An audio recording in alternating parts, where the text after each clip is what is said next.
పోయిన చోట వెతుక్కోమంటారు. కుప్పంలో చంద్రబాబు గారు చేసింది అదే. జెడ్పీటీసీలు ఎంపీటీసీల ఓటమి తర్వాత స్వయంగా చంద్రబాబు గారు అక్కడే అధిక సార్లు పర్యటించారు. లోకేష్ గారు అక్కడ పర్యటించారు.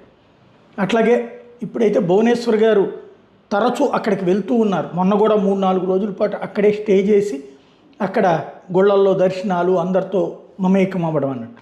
ఇదివరకు నియోజకవర్గానికి శాసనసభ్యులు నియోజకవర్గంలోనే తిరుగుతా అక్కడున్న పబ్లిక్తో టచ్లో ఉండేవాళ్ళు ఒకప్పుడు.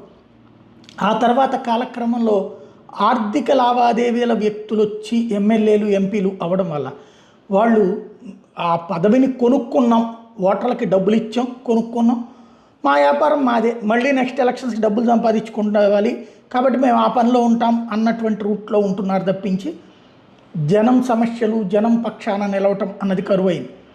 అది మామూలు ఎమ్మెల్యేలు ఎంపీల విషయంలో.